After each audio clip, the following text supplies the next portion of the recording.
Hello students, welcome back to the channel. Commerce premier लीगच्या first ever व्हिडिओमध्ये मी Prasad sir तुमच्यापैकी प्रत्येकाचं स्वागत करतोय. ॲज वेल ॲज आपले DHO अकॅडमीच्या बिग बुल बॅचमध्ये जेवढेही स्टुडंट आहेत त्यांचंही स्वागत करतोय. बिकॉज हा व्हिडिओ दोन्ही बॅचमध्ये जाणार आहे. बिग बुल बॅचमध्ये सुद्धा जाणार आहे आणि कॉमर्स प्रीमियर लीगच्या बॅचमध्ये सुद्धा जाणार आहे. आज सकाळच्या 11च्या शिफ्टमध्ये आपल्याला डिस्कस करायचं आहे इंग्रजी आणि इंग्रजीतला सर्वात महत्वाचा टॉपिक रायटिंग स्किल्स. एक्झामला खूप कमी दिवस शिल्लक राहिलेले आहेत आणि CPL त्याच्यासाठी आपण लॉन्च केलेला आहे. स्टेप बाय स्टेप आपल्याला पुढे जायचं आहे. बाकी सगळ्या गोष्टी तुमच्या मनातून फिअर, भीती वगैरे आहे ते काढून टाका. जे पण मी सांगणार आहे ते व्यवस्थित तुम्हाला ऐकायचं आहे. या टॉपिक मध्ये आपण डिस्कस करणार आहोत इंटरव्ह्यू क्वेश्चन्स आणि इंटरव्ह्यू क्वेश्चन्सचे आपण 2 व्हिडिओमध्ये अभ्यास करणार आहोत. हा जो तुम्ही व्हिडिओ पाहताय हा मे बी तुम्ही युट्यूबला पण तुम्हाला अवेलेबल होईल, प्लस CPL मध्ये पण होईल, ज्याच्यामध्ये आपण 2022 मध्ये आलेले क्वेश्चन्स जे महाराष्ट्र बोर्डात इंटरव्ह्यू साठी विचारले होते त्याचे आन्सर्स बघणार आहोत. 2024 ला जे क्वेश्चन्स आले होते त्याचे आन्सर्स बघणार आहोत आणि 2025 ला कोणते येऊ शकतात याचे सुद्धा आन्सर्स आपण या व्हिडिओमध्ये बघणार आहोत. सर, याच्या नंतरचा जो सेकंड पार्ट असेल तो युट्यूबवर येईल का? नाही, तो युट्यूबला येणार नाही. तो फक्त आणि फक्त आपल्या CPLच्याच बॅच मध्ये येईल आणि बिग बुल बॅच मध्ये तुम्हाला दिसेल, ज्याच्यासाठी तुम्हाला ते प्राइस परचेस करावं म्हणजे कोर्स परचेस करावं लागेल. पहिले हा व्हिडिओ व्यवस्थित समजून घ्या, मग दुसरा व्हिडिओ पडायचा. दुसऱ्या व्हिडिओमध्ये आपण डिस्कस करणार आहोत मिस्टेक्स, ग्रामॅटिकल मिस्टेक्स जे मुलं इंटरव्ह्यू क्वेश्चन्स मध्ये करतात, ज्याच्यामुळे त्यांनी 8च्या 8 क्वेश्चन्स अटेम्प्ट तर करतात बट मार्क त्यांना 2च मिळतात. की कोणते कोणते मिस्टेक्स तुम्हाला करायचे नाहीयेत, कशा प्रकारचे क्वेश्चन्स फ्रेम करायचे जेणेकरून तुम्हाला रट्टा मारायची गरज पडणार नाही, ग्रामर कोणतं यूज करायचं, टेन्स कोणतं त्याच्यामध्ये यूज करायचं आणि प्रॅक्टिस साठी आणखी 1-2 क्वेश्चन्स देईन, गॅरंटीड तेच येतील. बघा, एक साधं सिंपल लॉजिक आहे. लास्ट इयर जेव्हा ऑलिम्पिक्स झाले होते, नीरज चोप्रानं भारताला गोल्ड मेडल जिंकून दिलं होतं जॅव्हेलिन थ्रो मध्ये, तर त्याच्याच आधारावर अनसीन पॅसेज आला होता. राईट. यावर्षी आपल्या इंडियामध्ये 2024 मध्ये असे अनेक इन्सिडेंट घडलेले आहेत ज्याच्यावर आधारित तुम्हाला पॅसेज म्हणा, इंटरव्ह्यू क्वेश्चन्स म्हणा येऊ शकतात. जसं की आर्टिफिशियल इंटेलिजन्सचं एकदम बूम चालू आहे, तर तुम्हाला एखाद्या AI एक्सपर्टला क्वेश्चन्स विचारा म्हणून येऊ शकतात. किंवा भारतामध्ये यावर्षी 2 इलेक्शन्स झालेले आहेत. राईट. एक लोकसभेचे इलेक्शन झालेले आहेत आणि एक राज्यसभेचे इलेक्शन झालेले आहेत, तर त्याच्यावर आधारित एका पॉलिटिशियनचे इंटरव्ह्यू घ्या तुम्हाला असं म्हणतात. किंवा भारताची इंडिया US बेस्ट म्हणजे भारतीय वंशाची एक ऍस्ट्रोनॉट आहे सुनीता विल्यम्स, जे की लास्ट इयर एप्रिलमध्ये फक्त 10 ते 15 दिवसाच्या मिशनवर गेली होती, जी मागच्या 8 महिन्यापासून स्पेसमध्ये अडकून आहेत. राईट. सो त्यांच्याशी रिलेटेड कंटिन्यूस आपण न्यूज मध्ये वगैरे ऐकत असतात, तर एका ऍस्ट्रोनॉटला सुद्धा प्रश्न विचारा म्हणून येऊ शकतात. मग अशा वेळेस ह्या ऍस्ट्रोनॉट्सला विचारताना कोणते कोणते शब्द तुमच्या क्वेश्चन्स मध्ये यायला पाहिजे, एका पॉलिटिशियन्सला विचारताना कोणते कोणते क्वेश्चन्स तुमच्या त्या WH क्वेश्चन्स मध्ये यायला पाहिजे, जेणेकरून टीचर इम्प्रेस होईल आणि आपल्याला 4 पैकी 4 मार्क पडतील.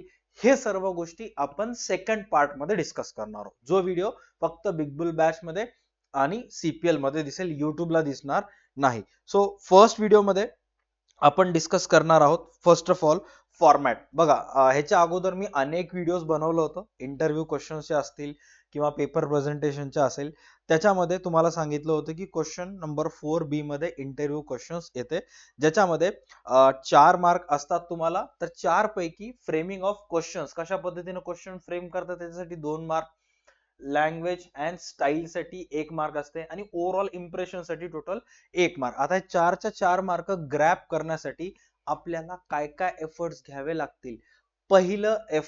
पहिलं सर्वात अगोदर तुम्हाला समजून घ्यायचं आहे ते म्हणजे फॉर्मॅट.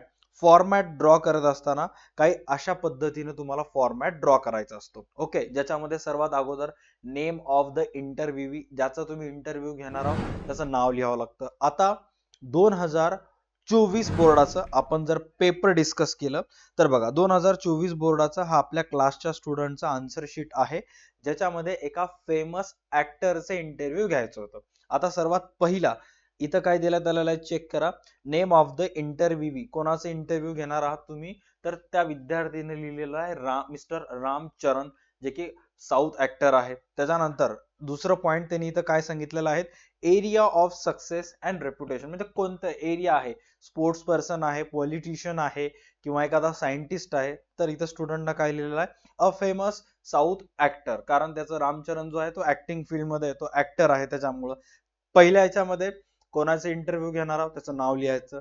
त्याच्यानंतर एरिया, जसं आता सपोज एखादा स्पोर्ट्स पर्सनचं घ्या म्हणलं, तर मग तुम्हाला इथं काय लिहावं लागेल, इथं तुम्हाला लिहावं लागेल Virat Kohli a famous Indian cricketer असं तुम्हाला लिहावं लागेल, राईट. किंवा मग एक फेवरेट स्पोर्ट्स पर्सन म्हणलं तर मग इथं तुम्हाला लिहावं लागेल, आता चेस सुद्धा स्पोर्ट्स मध्येच येतं, Vishwanath Anand a famous chess player of India किंवा famous chess player of world, कारण चेस जे आहे ते पूर्ण जगामध्येच खेळला जातो, राईट. मॅग्नस कार्लसन जो आहे, प्रज्ञानंदा सुद्धा वर तुम्ही इंटरव्ह्यू वगैरे तिथे घेऊ शकता. बट हातानं अवघड करून घ्यायचं नाही, जे सोपं सोपं असेल ते करायचं, शाईन मारायला जाऊन घाण करून यायचं नाही तिथं. ओके.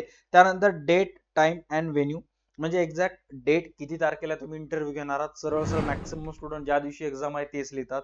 व्हेन्यू, कोणत्या स्थळावर आहे, तुमच्या कॉलेजचं नाव सरळ सरळ लिहून टाकायचं, कॉलेज ग्राउंड किंवा ऑडिटोरियम लिहून टाकायचं, सरळ सरळ काहीच करायचं नाही. टाइम, ज्या टाइमला तुम्ही पेपर लिहायला तेच टाइम सगळं लिहायचं. मोस्ट प्रोबेबली टाइम जे आहे ते सकाळी 11 किंवा सकाळी 10 पासून संध्याकाळी 9-8 पर्यंत घ्यायचं. रात्री 12-1-2चं टाइम लिहित बसलात तर मग मार्क कटतात. त्यानंतर ड्युरेशन ऑफ इंटरव्ह्यू, किती वेळाचा असेल काय नाही ते, तर ते लिहून टाकायचं तुम्ही, नियर अबाउट 45 मिनिट्स, 3-3 तास 2-3 तास बसायला, ते काय पॉडकास्ट नाही. इंटरव्ह्यू मॅक्सिमॅक्स 1 तासाचा असतो. 45 मिनिट्स सफिशियंट लिहून टाकायचं, कारण आता ह्या स्टुडंटला लिहिलेलं आहे आणि हिला मार्क्स मिळालेले आहेत. हे तर एकदम बेसिक आहे, हे प्रत्येकाला माहित असतं. ओके. आता समोर 2022चा जर तुम्ही पेपर बघितला तर 2022 बोर्डाला क्वेश्चन आलं होतं की एका एमपीएससी टॉपरचे इंटरव्ह्यू घ्या. ओके. आणि त्यावेळेस अशा पद्धतीनं आय गेस असे क्वेश्चन्स पॉइंट्स दिले नव्हते, जसं की आता 2022 बोर्डाचं जर क्वेश्चन पेपर बघितलं, जस्ट 1 सेकंड, माझ्याजवळ आहे, मी क्वेश्चन पेपर शो करतो तुम्हाला. Give me just 1 minute of time.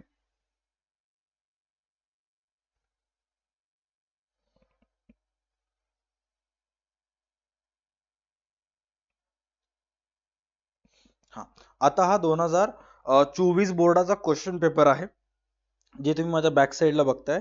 And या क्वेश्चन पेपर मध्ये पॉइंट सांगितले होते जे तुम्हाला त्या इंटरव्ह्यू मध्ये त्या ऍक्टरला विचारायचे. क्वेश्चन बेस्ड ऑन कशा कशावर. पहिला क्वेश्चन होता की बाबा तुला मोटिवेशन कुठून प्राप्त होतं, initial preparation, support, idols, gurus कोण आहेत, आणि ह्याच पॉइंट्सवर तुम्हाला 8 क्वेश्चन फ्रेम करायचे.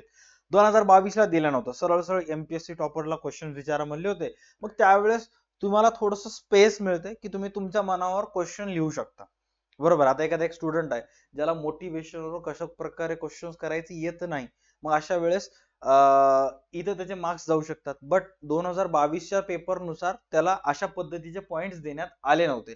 पॉइंट्स देऊ दे ना येऊ दे, आपल्याला 8 क्वेश्चन्स करता आले पाहिजे. आता सर्वात फर्स्ट एक एक गोष्ट मी एकदम सोप्या भाषेत सांगायलो की 2024 मध्ये जे ऍक्टरला क्वेश्चन विचारा म्हणून आले होते, तर आपल्या क्लासच्या स्टुडंट जे आहे ते अशा पद्धतीनं क्वेश्चन्स फ्रेम केले होते, जिला त्याच्यामध्ये 3.5 मार्क्स मिळालेले आहेत. बघा आता कशा कशा पद्धतीने केले होते काय नाही, याचा व्हिडिओ ऑलरेडी आपल्या युट्यूब चॅनलवर टाकलेला आहे. 100 रुपीजच्या कोर्समध्ये ह्या प्रश्न या उत्तर पत्रिकेची पीडीएफ सुद्धा टाकलेला आहे, जे तुमच्यापैकी मोस्ट प्रोबेबली स्टुडंट्स ऑलरेडी बघितलेले आहेत. तिनं कशा पद्धतीने क्वेश्चन्स केले एक 30 सेकंड्स मध्ये कव्हर करूयात. मोटिवेशन्स वर तिनं काय क्वेश्चन्स तयार केलं, हु इज युअर मोटिवेशन, सोपं, जास्त काही वाटायला जायचं नाहीये. Okay. Initial preparation, what initial preparation you had done, की सुरुवातीला प्राथमिक काळामध्ये early stage of your career, की तू कशा पद्धतीने तयारी केलास. आता बघा हे इनिशियल प्रिपरेशन जे आहे तो प्रश्न भूतकाळात घडलेल्या घटनांवर आधारित आहे, राईट. मग तिथं जो टेन्स आहे तो काय यायला पाहिजे, हॅड यायला पाहिजे, राईट. पास्ट टेन्स आहे. जर if in case in future मध्ये जर काही प्रश्न विचारण्यात येणार असतं तर शाल किंवा विल आला असतं, प्रेझेंट मध्ये आला असतं तर एम, इज, आर अशा पद्धतीचे क्वेश्चन्स वगैरे तिथं किंवा वर्ड्स वगैरे तिथं तुम्हाला वापर करावा लागला असतं. ओके, याच्याबद्दल डिस्कशन आपल्याला नेक्स्ट व्हिडिओ मध्ये करायचं आहे. सध्या पुरतं तुम्ही फक्त क्वेश्चन्सचा आन्सर कशा पद्धतीने लिहिलेला आहे ते चेक करा. त्यानंतर नेक्स्ट इथं पॉइंट काय सांगण्यात आलेला आहे, सपोर्ट. आता सपोर्ट म्हणजेच काय की बाबा तुला कोण कोण मदत केलेला आहे, तो व्यक्ती एका स्टेज पर्यंत पोहोचला, बरोबर, एका त्याच्या लाईफ मध्ये एका अशा ठिकाणी म्हणजे समजा त्याच्या करिअरच्या एकदम शिखरावर पोहोचला, तर त्या शिखरावर जाजेपर्यंत त्याला कोण कोण सपोर्ट केलं. म्हणजे वन्स अगेन क्वेश्चन जे आहे पास्ट हिस्ट्रीवर आधारित आहे, पास्ट इव्हेंट्स ऑफ लाईफवर आधारित आहे. मग इथं सुद्धा स्टुडंटनं कोणता शब्द वापरलेला आहे, had. Who had supported you most in your journey. त्यानंतर आयडल्स, गुरु, टीचर्स. आता आयडल्स, गुरु, टीचर्स हे अशा पद्धतीचे आहेत की बाबा हे कायमस्वरूपी राहणार आहेत, बरोबर आहे. अगोदर होते आता नाही असं नाही, ज्याही रोल मॉडेल्स तुमच्या असतात हे परमनंटली असतात. मग अशा वेळेस इथं हॅड न यूज करता इथं काय यूज केलेलं आहे, who is your biggest role model or idol. तुला तुझ्या लाईफ मध्ये एकदम चांगल्या पद्धतीने रोल मॉडेल, आदर्श कोण आहे काय नाही, अशा पद्धतीचे क्वेश्चन्स इथं देण्यात आलेले आहेत. त्यानंतर first break, public response, recognisation असे काही पॉइंट्स तिथं ऍड करण्यात आलेले आहेत. आता अशाच प्रकारचे काही क्वेश्चन्स मी तुम्हाला आणखी सांगणार आहे, व्यवस्थित समजून घ्यायचं. फर्स्ट ऑफ ऑल चेक करा की फेमस ऍक्टर इंटरव्ह्यू, ज्याच्यामध्ये तुम्हाला काही पॉइंट्स प्रश्नामध्ये देण्यात आले होते. प्रश्नपत्रिकेमध्ये कोणते कोणते पॉइंट्स होते चेक करा. प्रश्नपत्रिका तुम्हाला लगेच शो करतो. हे एवढे पॉइंट्स आहेत: motivation, initial preparation, support, idols. Most probably अशा प्रकारचे येतात. आले नाही तरी यातले काही गोष्टी सिमिलर असतात. Okay, done. आता सर्वात पहिले चेक करा मोटिवेशन. तर मोटिवेशनवर आधारित दोन प्रश्न तुम्ही तिथं लिहू शकता. सर्वात पहिला प्रश्न आहे, what inspire you to pursue in career in acting. Right, to pursue a career in acting म्हणजे तुला अशी कोणती गोष्ट प्रेरणा दिली की तुला वाटले की बाबा तुला ह्या ऍक्टिंग क्षेत्रामध्ये, कलाकारीच्या दुनियेमध्ये आपलं करिअर वगैरे घडावं. असं पहिलं प्रश्न देण्यात आलेला आहे. आता मी तुमच्या सर्व विद्यार्थ्यांना सजेस्ट करेन की जितके क्वेश्चन तुमचे छोटे असतील तेवढं जास्त तुमचं कॉन्फिडन्स वाढेल. अननेसेसरीली क्वेश्चन्स लेंदी नेण्याकडे जाऊ नका, क्वेश्चन्स लेंदी करू नका अनटिल अँड अनलेस जोपर्यंत तुमची इंग्लिश परफेक्ट नाही. समटाइम्स होते असं की क्वेश्चन्स लेंदी करण्याच्या नादामध्ये कुठं थोडंफार ग्रॅमॅटिकल मिस्टेक होते आणि सर्वच खड्ड्यात जातं. इनिशियल प्रिपरेशन, तर इनिशियल प्रिपरेशन वर तुम्ही काय अशा पद्धतीने लिहू शकता, how did you prepare your self for acting during the early stages of your career. म्हणजे सुरुवातीच्या काळामध्ये तू स्वतःला कशा पद्धतीने तयारी केलीस की ऍक्टिंग क्षेत्रामध्ये तुला करिअर घडवायचं असेल तर. दुसरा प्रश्न तुम्ही लिहू शकता, दोन्ही पैकी कोणतेही एक लिहायचंय. मी जस्ट तुम्हाला एक आयडिया द्यायलो की बाबा कशा पद्धतीचे क्वेश्चन्स तुम्ही तिथे लिहायला पाहिजे. हेच लिहावं असं नाही, फक्त बघायचे पॉइंट काय सांगितलेला आहे त्याचे क्वेश्चन्स कशा पद्धतीने इथं सांगण्यात आलेलं आहे. Right, do you undergo any special training or attend an acting school.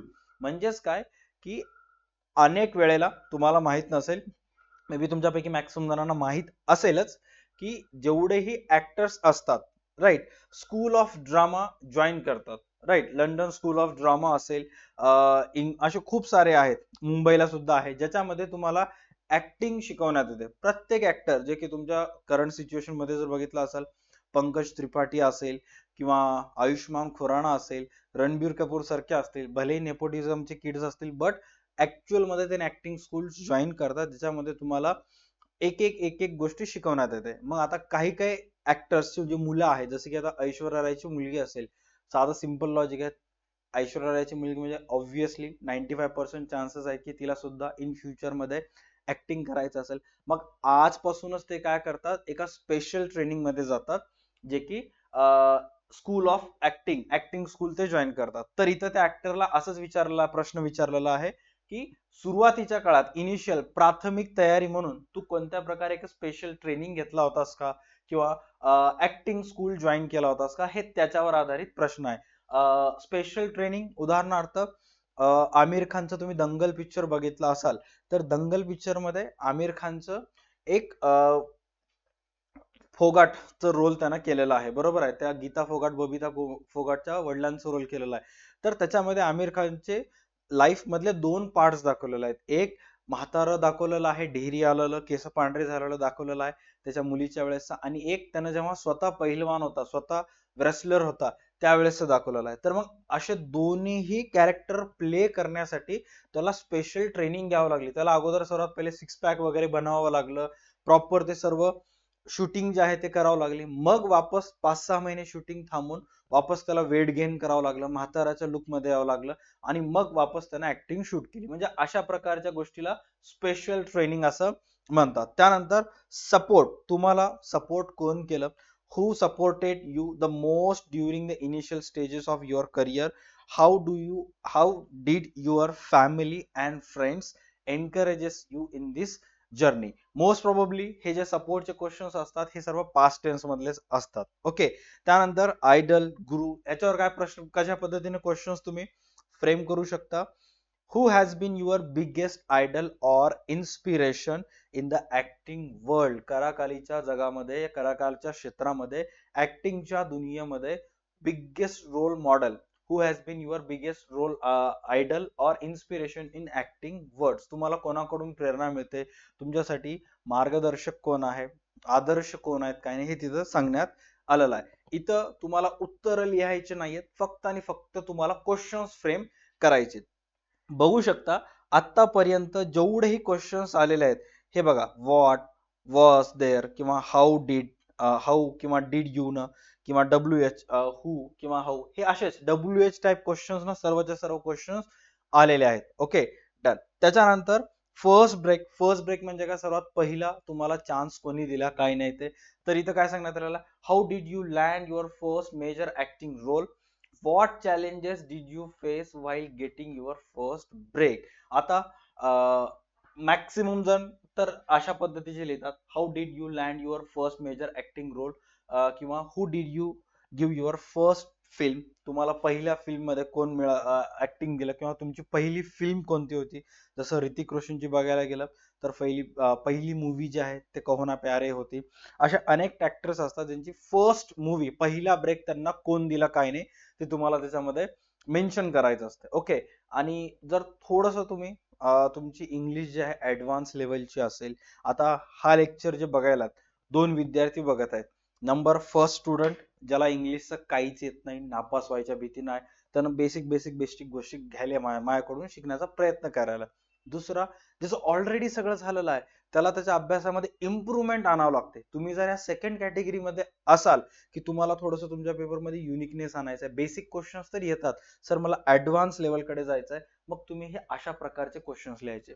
What challenges did you face while getting your first break. Okay, जेणेकरून तुम्हाला एक्झॅक्ट आयडिया येईल की कशा पद्धतीने क्वेश्चन्स फ्रेम केल्या जातात. त्यानंतर पब्लिक रिस्पॉन्स म्हणजेच काय की एक्झॅक्ट बाबा तुमची मूवी बघितल्यानंतर किंवा तुमच्या फिल्म बघितल्यानंतर की एक्झॅक्ट तुम्ही जेव्हा पब्लिक मध्ये जाता की पब्लिकचे रिॲक्शन्स काय असतात, किंवा असे काही खूप सारे ऍक्टर्स आहेत की काही वर्षाखाली ते फेमस होतात, बट आता जेव्हा ते पब्लिक मध्ये गेले लोक चपल्या घेऊन थांबलेले असतात, कारण असे काहीतरी कामं केलेले असतात किंवा स्टेटमेंट दिलेले असतात की ज्याच्यामुळं जनतेचा आक्रोश त्यांच्यावर असतो.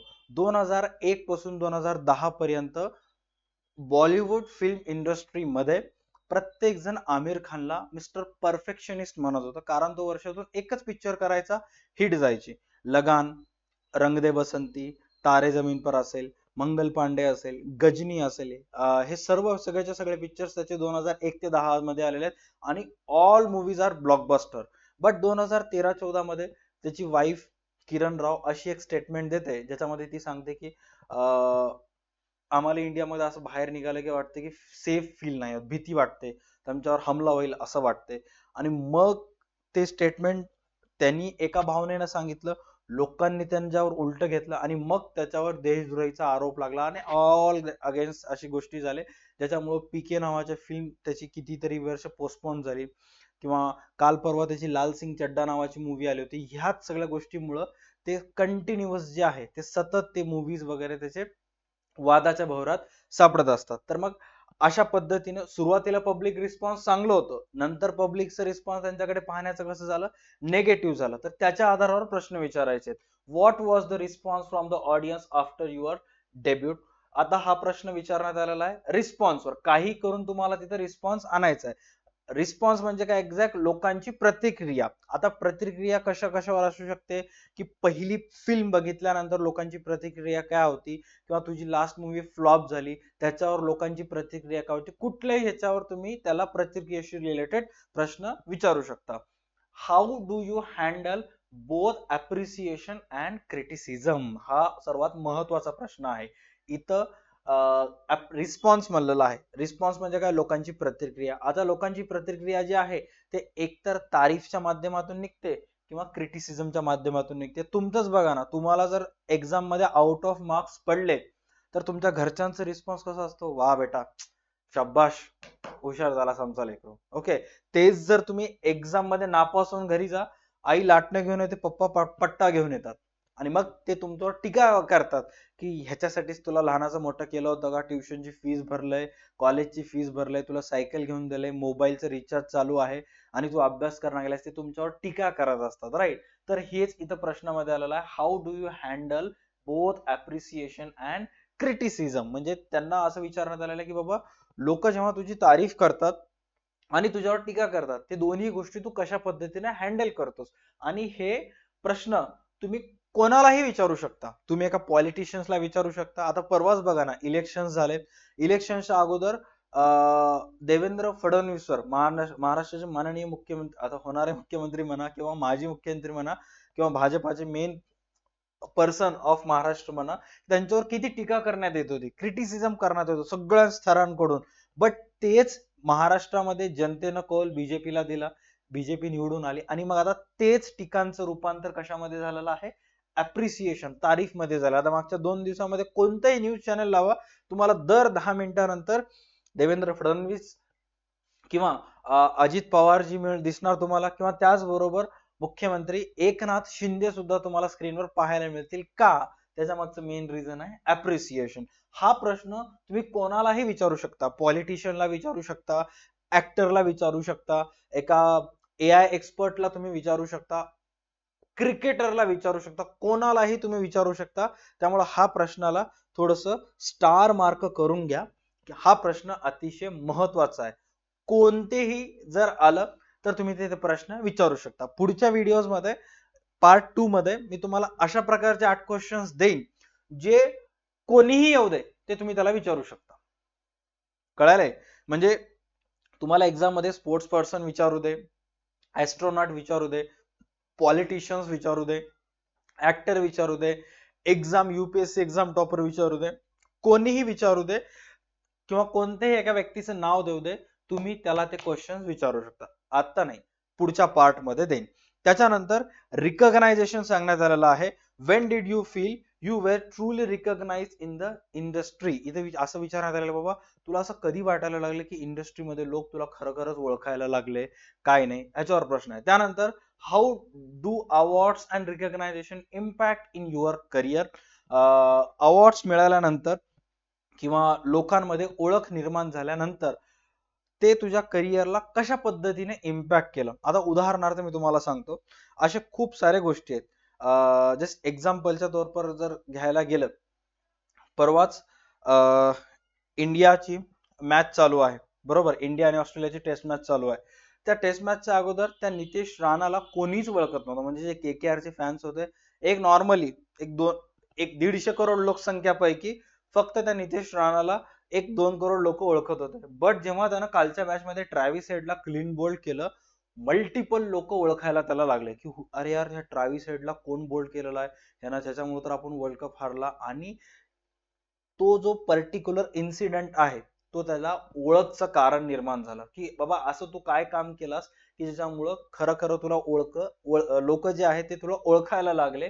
तर हा प्रश्न आहे, when did you feel you were truly recognized in the industry? किंवा how do awards and recognition impact in your career? जसं की अक्षय कुमारला नॅशनल अवॉर्ड मिळालं, सैफ अली खानला नॅशनल अवॉर्ड मिळालेला आहे, शाहरुख खानला नॅशनल अवॉर्ड मिळालेला आहे. जेव्हाही एखाद्या ऍक्टरला नॅशनल अवॉर्ड मिळतो भारत सरकार मार्फत त्यांनी केलेल्या कामाबद्दल, मग अशा वेळेस लोकांचं त्यांच्याकडे पाहण्याचा दृष्टिकोन बदलतो. ह्याचाच परिणाम ते जे फीस घेत आहेत ते फीस वगैरे जास्त घेतात. जसं की एखाद्या ऍक्टरला नॅशनल अवॉर्ड मिळालं, लगेच सेकंड मूवी पासून त्याचे जे चार्जेस आहेत ते वाढायला लागतात. All right. त्यानंतर goals and dreams. What are your long term goals and dreams in acting? Do you plan to explore any fields besides acting? आता इथं इन फ्युचरशी रिलेटेड प्रश्न विचारण्यात आलेला आहे की बाबा इन फ्युचर मध्ये तुझे गोल्स काय आहेत? What are your long term goals or dreams in acting? Acting ING words लागला म्हणजे झालं फ्युचरचं. ओके. त्यानंतर do you plan to explore in other fields besides acting? Acting व्यतिरिक्त तुला आणखी कोणत्या ह्याच्यामध्ये जायचंय का? आता हे ओव्हरऑल आर्ट झाले. आता बघा ऑलरेडी आलेला क्वेश्चन आहे की एमपीएससी टॉपर 2022 ला त्याला प्रश्न तुम्हाला विचारायचे. राईट. जो 2022 ला आलेला प्रश्न आहे महाराष्ट्र बोर्ड एक्झाम मध्ये की एमपीएससीच्या टॉपरला तुम्हाला प्रश्न विचारायचे. आता एखाद्या टॉपरला कशाचे प्रश्न विचारू शकता? एखाद्या टॉपरला तुम्ही ऍक्टरचे प्रश्न तर टॉपरला विचारू शकत नाही. मग इथं कशा प्रकारचे प्रश्न येतील? What motivated you to appear in MPSC exams?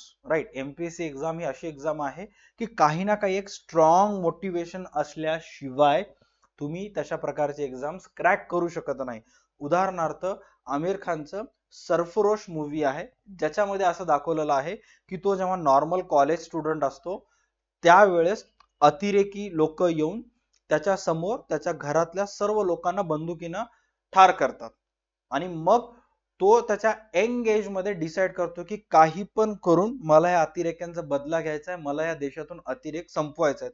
मग त्यावेळेस त्याचं मन त्याला सांगते की तुला जर अतिरेकी संपवायचं असेल, टेररिझम संपवायचं असेल तर तू काय कर, कंपल्सरी तू आयपीएस हो. मग त्यानं अभ्यास करते, मेहनत करते आणि आयएएस किंवा आयपीएस ऑफिसर होते. अशा प्रकारचं काही ना काही एक हार्ड हिट जोपर्यंत किक मिळत नाही तोपर्यंत अशा प्रकारचे एक्झाम्स क्रॅक होत नाहीत.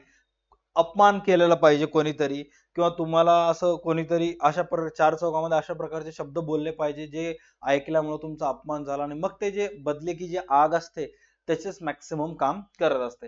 आता इथं सांगण्यात आलेलं आहे की what motivated you to appear the MPSC exams? हा जर लिहायचा नसेल तर नेक्स्ट क्वेश्चन लिहू शकता. What was there personal reason behind choosing public service as a career? तुमचं पब्लिक सेक्टर मध्ये येण्याचं किंवा पब्लिक सर्व्हिस कमिशन मध्ये येण्याचं मेन रिझन काय आहे की ज्याच्यामुळे तुम्ही ह्या एक्झाम वगैरे देतात? सेकंड, इनिशियल प्रिपरेशन की बाबा केव्हा तुम्ही एक्झाम स्टार्ट केलात काय नाहीत आणि अशा प्रकारचे काही क्वेश्चन्स दिलेले आहेत. कारण हे एमपीएससी टॉपरचं ऑलरेडी येऊन गेलेलं आहे त्यामुळे वापस पूर्णपणे एक्सप्लेन करत बसणे कारण ऑलरेडी आलेलं क्वेश्चन्स आहे. 2024 चं काय एक्सप्लेन केलं? कारण ऍक्टरचे जे क्वेश्चन्स आहेत ते तुम्ही बुक रायटर किंवा अनेकला येऊ शकता बट टॉपरचे आणि ऍक्टरचे क्वेश्चन मे बी थोडेसे डिफरन्स असतात. तर हे एक वेळेस ओन लेवलवर तुम्ही वाचून घ्या. आता आपण डिस्कस करूयात की 2025 बोर्ड साठी कोणत्या कोणत्या टॉपिकवर क्वेश्चन्स तुम्हाला विचारले जाऊ शकतात आणि त्याचे आन्सर. त्यातलं सर्वात पहिलं क्वेश्चन आहे किंवा सर्वात पहिलं फील्ड आहे ते म्हणजे एन्व्हायरमेंटलिस्ट. ओके. जो एक पर्यावरण रक्षक असतो. राईट. पर्यावरण एन्व्हायरमेंटलिस्ट म्हणजेच काय की सरळ सरळ तो जागोजागी समुद्र सफाईच्या म्हणजे जो बीच एरिया असतो ना समुद्र किनारपट्टी तो साफसफाईसाठी जात असतो, कॅम्पेन वगैरे करत असतो, घराच्या आसपासचा एरिया साफसफाई करण्याचं कॅम्पेन करत असतो. त्याचबरोबर आहे तो लोकांना मार्गदर्शक करत असतो की प्लास्टिकचा वापर वगैरे टाळा किंवा प्लास्टिक बॉटलचा वापर टाळा, काचेचे वगैरे वापरा, असं तो मार्गदर्शक करत असतो. झाडे लावा, झाडे जगवा अशा प्रकारचा संदेश देत असतो. तर आता एका एन्व्हायरमेंटलिस्टला कशा प्रकारचे क्वेश्चन विचारू शकता ते तुम्हाला इथं सांगण्यात आलेलं आहे. What inspire you to take an environmental conservation as your mission? How did you prepare for the challenges of this field? Who supported you the most in your journey? आता हा जो प्रश्न आहे काही काही क्वेश्चन्स कोणालाही विचारू शकतात. बघा आता हा question who supported you most in your journey हा प्रश्न तुम्ही एका ऍस्ट्रोनॉटला विचारू शकता, एन्व्हायरमेंटलिस्टला विचारू शकता, क्रिकेटरला विचारू शकता, कोणालाही विचारू शकता, कारण या जगामध्ये प्रत्येकाला कोणा ना कोणाची सपोर्टची गरज असते. राईट. पॉलिटिशियनला सुद्धा सपोर्टची गरज असते. जसं पॉलिटिशियनला आलं, who supported you the most in your journey, तो काय देईल? माय फॅमिली म्हणून सांगेल, किंवा एका दुसऱ्या पार्टीचा नेता म्हणून सांगेल, असं. त्यामुळे अशा प्रकारचे क्वेश्चन्सला थोडस भाव द्यायचं. त्यानंतर, do you have role model in your environmental field? Do you have a role model in the environmental field? तू ज्या क्षेत्रामध्ये काम करायलास त्या क्षेत्रामध्ये तुझं कोणी रोल मॉडेल आहे का? क्रिकेटरला विराट कोहलीला विचारला तर तो एक वेळेस हर्षल गिब्सचं नाव घेतलं होता, त्याच्यानंतर सचिनचं नाव वगैरे घेतला होता.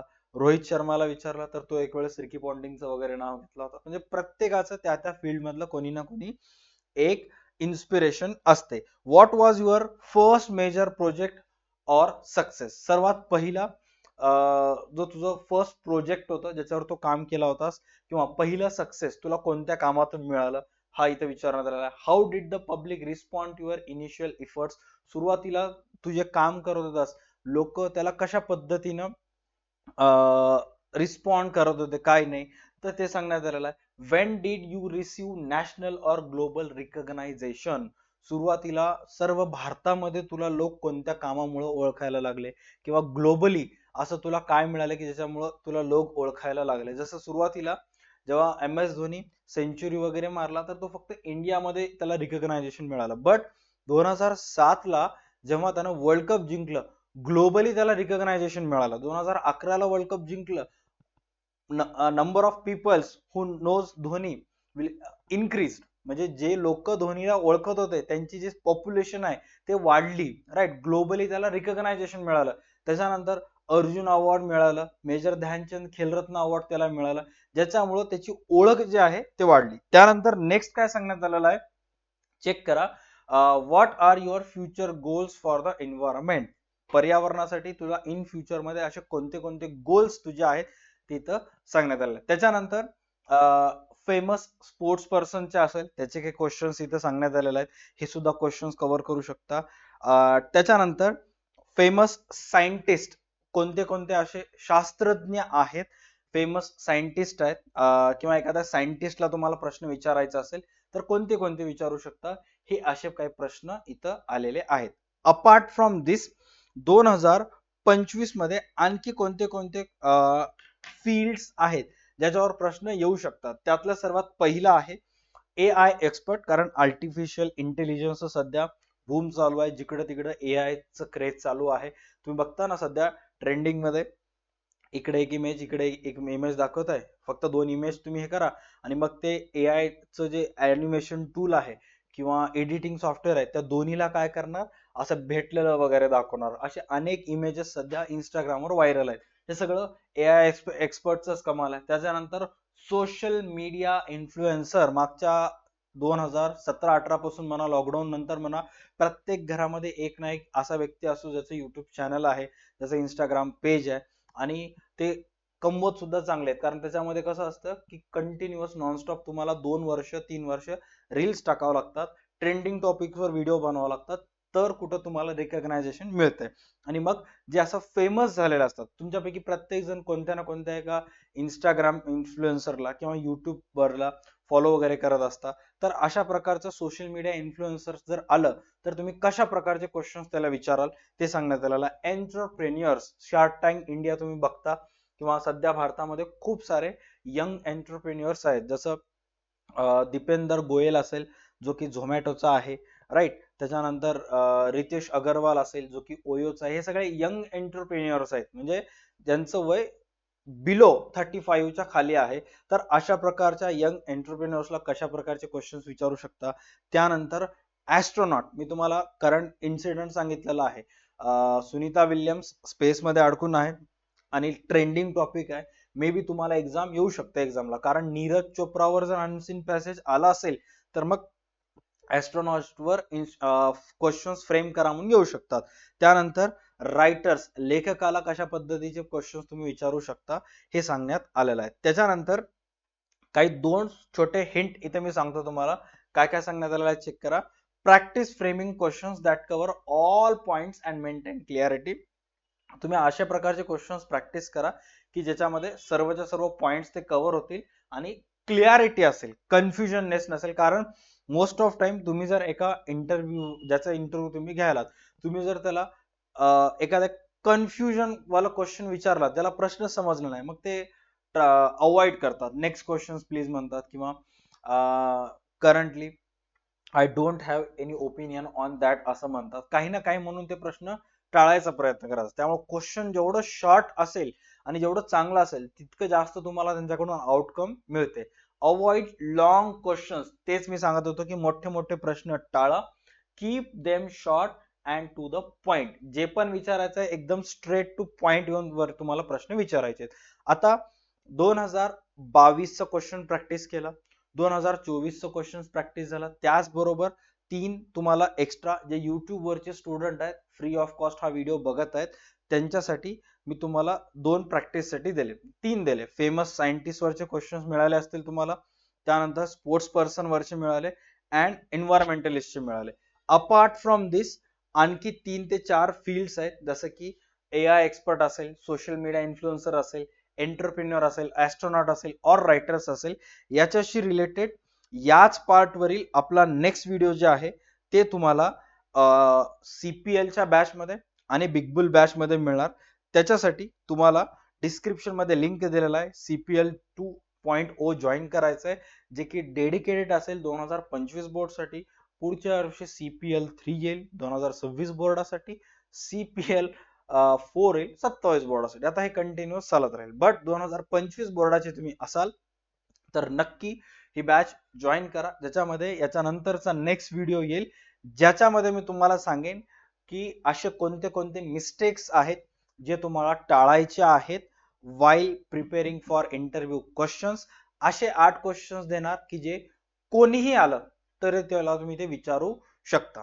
ऑल राईट, भेटूयात नेक्स्ट व्हिडिओमध्ये. तोपर्यंत पाहत राहा तुमचं आवडतं YouTube channel DH2 academy and application DH2 academy. चला bye, take care, stay connected. आणि इंस्टाग्रामला सुद्धा कनेक्ट राहा, तिथे सुद्धा अपडेट येत राहतात. Thank you so much.